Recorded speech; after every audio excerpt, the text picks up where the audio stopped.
Je n'arrive pas à retomber amoureuse, comment refaire confiance à l'amour? Bonjour à toi, j'espère que tu vas bien et bienvenue sur cette nouvelle vidéo de coaching sentimental. Aujourd'hui, on va parler d'un gros sujet, qui arrive beaucoup aux clientes que j'accompagne. C'est au moins 50% des cas même de contre-dépendance affective. C'est la difficulté de refaire confiance aux hommes, la difficulté de faire confiance à l'amour, d'être en relation, de donner sa confiance à quelqu'un, de s'engager, de démontrer son amour. C'est toutes les problématiques des femmes qui ont été brisées, qui ont été abusées, qui ont été trahies et qui ont vraiment cette difficulté aujourd'hui de refaire confiance à nouveau. Et c'est un vrai blocage quand on veut de nouveau s'ouvrir à l'amour. Avant de rentrer dans le vif du sujet, je vais me présenter. Je m'appelle Chloé Mercart et je suis ta coach en amour et en amour de toi, experte sur la dépendance affective et sur le développement de l'estime de soi. En 2019, à la suite d'une rupture amoureuse, j'ai créé S'aimer plus pour t'accompagner à trouver l'homme de ta vie, mais surtout à vivre une belle histoire d'amour équilibrée et sereine dans laquelle tu vas pouvoir te choisir, t'aimer et te valoriser. En fait, après ma rupture, je me suis rendu compte qu'il y avait un lien énorme entre la qualité de nos relations aux autres et la qualité de notre amour-propre et de notre sécurité affective. Et ça, on va en parler dans la suite de la vidéo. Mais donc avant d'aborder ce sujet-là de comment refaire confiance à l'amour, je t'invite à t'abonner à la chaîne YouTube puisque je donne chaque matin des vidéos pour résoudre ces problématiques amoureuses et personnelles. Et pour ne rien manquer, je t'invite à t'abonner en cliquant sur le bouton rouge s'abonner en bas à droite de la vidéo.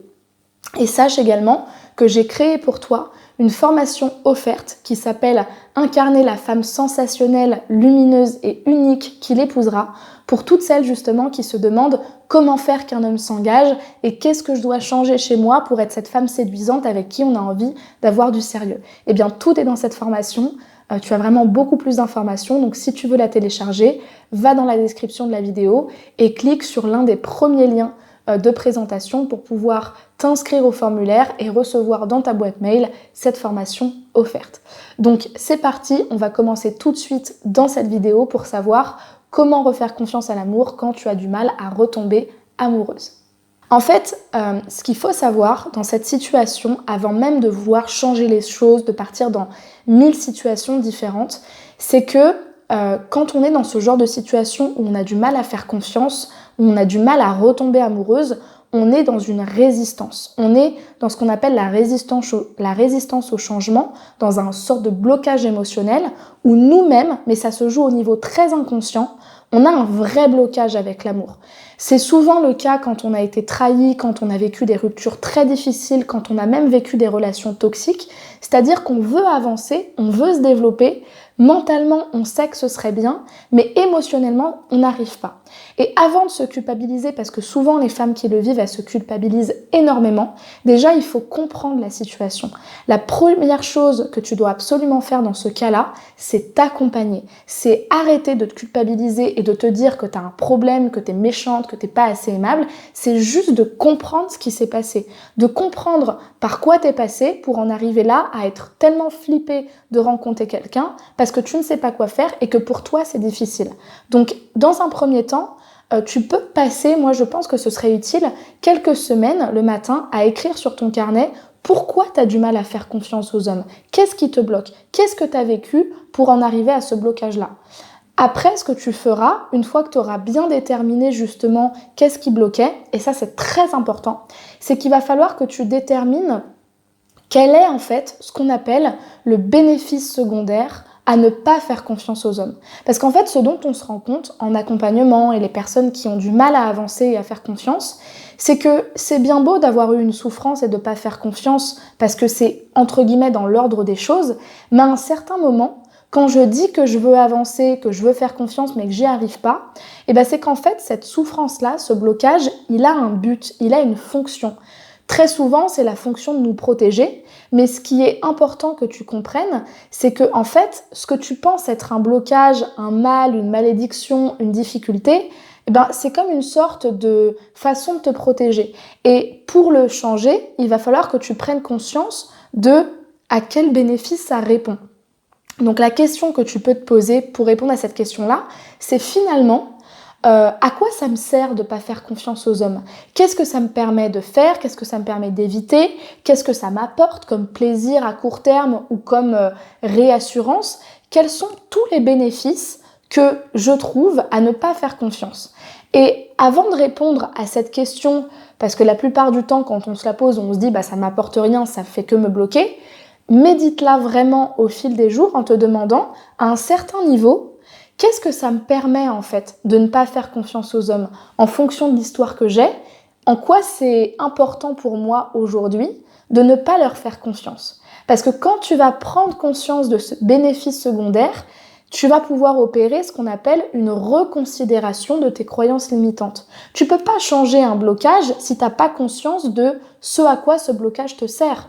Mais quand tu auras conscience de ce bénéfice-là, que tu l'auras écrit dans ton carnet, d'ailleurs je t'invite à me le mettre en commentaire quand tu auras fait cet exercice pour qu'on puisse en parler ensemble, tu pourras ensuite le reconsidérer. C'est-à-dire que si par exemple on part du principe que pour toi ne pas faire confiance aux hommes, ça t'évite de souffrir, et de potentiellement retourner dans des situations de dépendance ou de relations toxiques, tu peux te demander finalement, est-ce que cette stratégie-là, elle te sert vraiment? Non, parce que de toute façon, tu rencontres personne. Quand tu es en couple, tu n'as pas travaillé sur ta dépendance, donc de toute façon, ça ressurgit forcément. Finalement, ça ne te fait pas te sentir bien, ce n'est pas adapté. En fait, tu vas opérer une reconsidération de la stratégie. Et il n'y a que comme ça que tu vas pouvoir changer ton attitude, ton état d'esprit et ton état interne vis-à-vis des hommes. Pourquoi je dis ça? Encore une fois, on l'a dit, le fait d'avoir de la méfiance et de ne pas réussir à retomber amoureuse, c'est un blocage émotionnel. Et le truc, c'est que si à un moment donné, dans ton blocage, tu ne décides pas et tu n'as pas le déclic de te dire « ça ne me sert plus à rien d'être comme ça dans la vie », forcément, tu vas tout le temps trouver des raisons pour ne pas faire confiance. Oui, mais les hommes, ils sont comme ça. Ouais, mais de toute façon, les relations, ça marche pas. Oui, mais moi, tu comprends, Chloé, je peux pas parce que j'ai telle raison. Tu trouveras 1000 excuses si tu n'as pas envie d'avancer. Mais si tu veux justement changer, comprends le bénéfice que ça t'apporte à court terme ou dans tes relations. Et ensuite, si réellement tu veux avancer, autorise-toi à te donner le temps de pas tout de suite rencontrer quelqu'un, mais juste de te demander comment je pourrais reconsidérer ça. Parce que en fait, tu vois, moi je dis souvent que le changement c'est radical, c'est comme un carrefour. Les femmes que j'accompagne, souvent, elles se rendent compte qu'un coaching c'est très difficile parce qu'en fait ça te demande de prendre une décision. Est-ce que j'ai envie d'avancer et c'est désagréable parce que je vais devoir remettre en question mes croyances qui m'ont servi jusqu'à présent, ou est-ce que j'ai pas envie d'avancer parce que j'ai envie d'avoir raison, j'ai envie de me dire que les hommes, ils sont tous bêtes et qu'ils sont tous stupides et que c'est tous des hommes infidèles ou je ne sais quoi, parce que ça me donne raison et que ça me rassure. C'est à toi de poser ton intention au bout d'un moment. Parce que quand tu changes, même quand tu réfléchis à tes croyances limitantes, tu trouveras tout le temps des excuses. Donc une fois que tu as compris quelles étaient tes croyances limitantes, demande-toi quelle est ton intention. Qu'est-ce que tu as envie de faire et de devenir aujourd'hui? Est-ce que tu as envie d'être capable de retomber amoureuse même si ça te demande de retourner dans de la vulnérabilité? Parce qu'à un moment donné, faire confiance et tomber amoureuse, c'est quelque part assumer sa part de faiblesse au niveau des sentiments. Ou est-ce que tu as envie d'avoir raison et dans ce cas-là, c'est peut-être pas le moment pour toi de changer et c'est ok, tu vois? Donc cette troisième phase, c'est vraiment une phase de reconsidération de tes croyances limitantes. Et la manière dont tu peux les reconsidérer aussi, c'est de faire par exemple des tests avec des petites rencontres. Alors ça peut être par exemple justement observer les relations que tu as avec les hommes de ton entourage, avec des ex, avec des hommes avec qui tu parles sur les réseaux sociaux ou sur des sites de rencontres. Des rencontres qui ne t'engagent pas forcément des relations que tu as, mais simplement voir si je reconsidère les choses et que j'arrête de penser comme je le faisais avant en me disant que c'est les autres le problème et que je suis incapable d'être en couple, qu'est-ce que je peux observer, tu vois?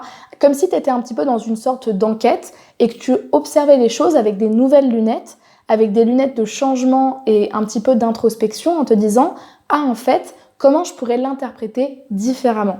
Donc ça, c'est vraiment une étape très importante, l'étape de la reconsidération. Et puis, quatrièmement, j'avais envie de te donner un petit conseil quand tu feras ces tests-là. Au lieu de te dire « il faut que je me fixe l'objectif de trouver l'homme de ma vie, de trop faire confiance aux hommes, d'être comme ci, comme ça », donne-toi juste l'objectif de t'intéresser aux autres. Parce que souvent, quand on a du mal à faire confiance, on est vraiment auto-centré. On est sur notre souffrance, on est sur notre méfiance et donc on s'intéresse même pas à l'autre parce qu'on lui colle directement l'étiquette de quelqu'un qui va nous faire du mal ou qui n'est pas de confiance et donc du coup on ne s'intéresse même pas à la personne que c'est.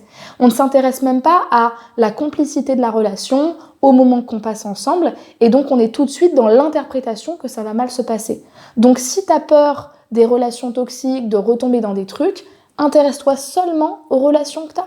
Intéresse-toi à l'autre, intéresse-toi à ce que vous faites ensemble, prends du plaisir à découvrir cette personne et observe tes émotions et tes envies. En fait, souvent dans ces cas-là, c'est vraiment une sorte de... C'est comme une enquête intérieure où tu vas redécouvrir des petites choses petit à petit en t'autorisant à changer, en t'autorisant à observer tes émotions. Et quand tu es dans l'observation, en réalité, c'est là que tu peux réellement changer parce que c'est là que tu peux remettre en question des croyances qui ne te servent plus pour en prendre des nouvelles, des plus puissantes, des plus utiles en te disant finalement, tous les hommes ne sont pas comme ça. J'ai vécu ça avec mes ex, mais en fait, c'est pas la généralité. Je peux aussi agir différemment. C'est un chemin que tu vas faire en fait instinctivement. Mais la première chose qu'il faut retenir, c'est comprendre d'où ça te vient, comprendre le bénéfice derrière ton comportement et surtout savoir remettre en question tes croyances pour poser une nouvelle intention de changement. Aujourd'hui, j'ai envie d'apprendre à faire confiance. Déjà, quand tu parles de toi, arrête de dire que tu as du mal à faire confiance, pose plutôt ton intention. Je suis en train d'apprendre à refaire confiance. Parce que la manière dont tu parles, ça va déjà apporter des informations à ton inconscient, comme quoi tu es prête à changer. Je vais m'arrêter là pour cette vidéo parce que j'ai donné beaucoup de conseils et c'est vraiment quelque chose qu'il faut faire au fil des semaines pour vraiment l'intégrer. Si cette vidéo t'a parlé, je t'invite à la liker pour me soutenir, à me laisser un commentaire pour me parler de ton expérience ou encore me poser tes questions, à la partager aux femmes de ton entourage que ça peut aider justement qui sont dans ce travail-là. Et puis justement, si tu souhaites régler davantage ces problèmes de confiance, je t'invite à t'abonner à la chaîne si ce n'est pas déjà fait pour recevoir toutes les vidéos chaque matin. Et puis si tu souhaites être coaché par justement un coach en amour comme moi, expert sur les dépendances affectives, sur les problématiques de confiance et sur le développement de l'estime de soi, je t'invite à réserver ton bilan sentimental offert. C'est un appel de coaching que tu auras avec moi pendant 30 minutes dans lequel je vais justement comprendre quelle est ta problématique, définir avec toi quel est ton objectif, de quoi tu as besoin pour l'atteindre et si je suis la bonne personne pour t'accompagner. Et pour ce faire, je t'invite à aller dans la barre de description de la vidéo et à cliquer sur le lien qui correspond à la réservation de cet appel. Je t'embrasse, je te remercie pour ton écoute et je te dis à demain 8h pour une nouvelle vidéo de coaching sentimental. Merci beaucoup pour ton écoute et à très vite. Au revoir.